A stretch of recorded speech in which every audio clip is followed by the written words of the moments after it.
闯王李自成在整个华夏历史上也是一个大名鼎鼎的人物，像他这样成功起兵造反，并且终结一个王朝的，在整个华夏5000年文明史上也没有几人。不过很可惜的事情就是他虽然推翻了明朝，却没有获得最后的胜利果实。就像当年推翻秦朝的项羽最后被刘邦打败一样，李自成最终也败给了满清人。但是李自成死后，他的妻子高贵英下场如何了呢？说出来你可能不信，李自成出生于明末陕北地区的他家境贫寒，自懂事起就开始为了生计奔波。为了活下去，他做过寺庙里的小沙弥，也做过地主家的牧羊童。生活艰难就算了，上天还残忍地让李自成的父母早早逝世，让他一个人在世上孤苦伶仃。到了而立之年，李自成先后在驿站做过小驿卒，在边境当过兵，最后都被裁员回家了。回到家乡的他，在亲友的介绍下，和一个名为韩晶儿的女子成了亲，有了自己的小家庭。有了自己的小家后，李自成便开始奋发向上，想要给妻子更好的生活条件。可让他没有想到的是，自己的早出晚归却让妻子有了和他人私通的机会。一次偶然撞破妻子的丑事后，李自成怒不可遏，便提刀杀死了妻子。背了人命的李自成害怕官府通缉，只能远走他乡。在机缘巧合之下，他加入了起义军。在明末乱世中，对于他这种底层百姓来说，可能只有造反是唯一的出路。但凡朝廷给他一线生机，也不会酿成今天这个结果。但是现在说这些已经晚了，因为一旦走上了造反这条道路，最终所面临的结局只有2个，除了青史留名，就是死无葬身之地，又或者既留名史册，又死无葬身之地。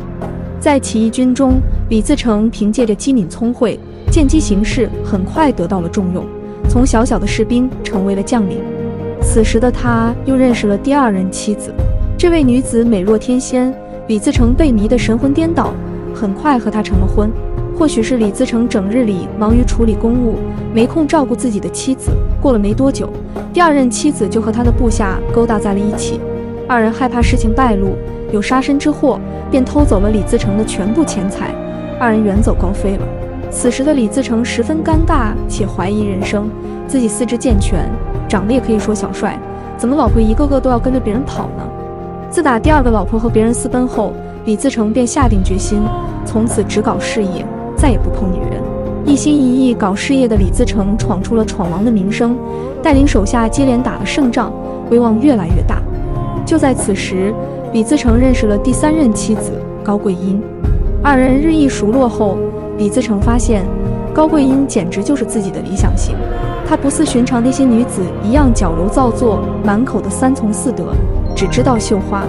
恰恰相反，高贵英的性格开朗豪爽，做事从不拖拖拉拉，说1不2，还会舞刀弄枪，张口闭口就是国家大事。这样的女子属实罕见。李自成看高贵英是越看越喜欢，而高贵英看到李自成如此的精于国事，富有谋略，也对他芳心暗许。就这样，2人顺理成章地走到了一起，成为了夫妻。这2人成亲后，日子也过得十分和谐融洽。李自成在起义军中干得风生水起，高贵英便在家操持家务，为李自成解决后顾之忧。谁让看了不说一句，李自成和高贵英般配，简直就是模范夫妻。随着李自成在起义军中的地位越来越高，他慢慢有了自立为王的想法。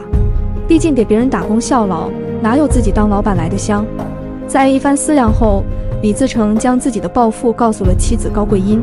高贵英自然也是十分支持丈夫的决定，并告诉丈夫，她在外面好好干，家里一切有她呢。光干好后勤保障还不够，为了鼓励丈夫，高贵英还自己组织了一支娘子军，自己负责操练，教他们打仗使用武器。这无疑给了李自成莫大的勇气和鼓舞，也让他深受感动。因此，李自成向高贵英保证，等自己打败了明军，成为皇帝后，第一件事就封她为皇后。事实证明，李自成也的确兑现了他的诺言。公元1644年，李自成攻进西安，建立大顺政权，自立为帝，而后便封高贵英为皇后。夫妻2人相互扶持多年，终于在此刻苦尽甘来。但是好景不长，李自成虽然打下了北京城，却没有守住他的能力。没等李自成稳定政权，清军就趁虚而入打了上来，势如破竹的他们很快就追到了西安。此时刚刚和明军大战完的李自成自知兵力衰微，自己实力不济，便只能带着高贵英和亲信落荒而逃。李自成离开北京城之后的日子，几乎一直在逃亡中度过。在吴三桂和清军的联合打压下，李自成的兵力被分散，最终寡不敌众。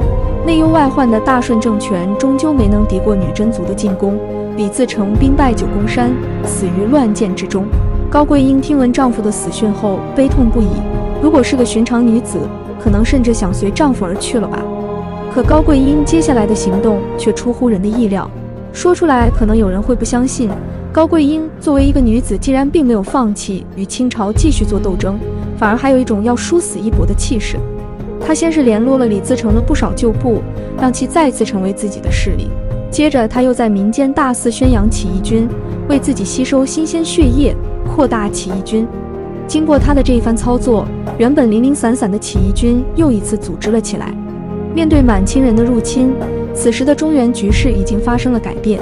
现在的大顺与南明已经不再是敌人，而是共同抵御外敌的盟友。在李自成死后，高贵英就带着大顺王朝剩下的部队，以及李家的子孙后代加入南明。在此后的几年里，高贵英带领着这些起义军和清军对抗，也取得了不少的胜利。可半路出家的将士怎么能打得过正规军呢？不久之后，高贵英带领的队伍被清军包围，双方大战于毛鹿山。由于兵力悬殊，最终只剩下高贵英和侄子李来亨二人。为了不被清军俘虏，高贵英纵身跃入火海，结束了悲惨却英勇的一生。其实李自成与朱元璋十分的相似，同样的出生低微，生活艰苦，同样的因为朝廷政治腐败受到了很多不公正的待遇，同样的在成为皇帝之后有一个能为自己排忧解难的皇后。不同的是，李自成更加狂妄，而且也不懂得究竟该如何去治理一个国家。奋斗了半生的时间，到头来却为别人做了嫁衣，也算是一个悲情的人物。不过此生能够遇到高贵英这样一个人，也算是李自成苦难一生中唯一的亮色。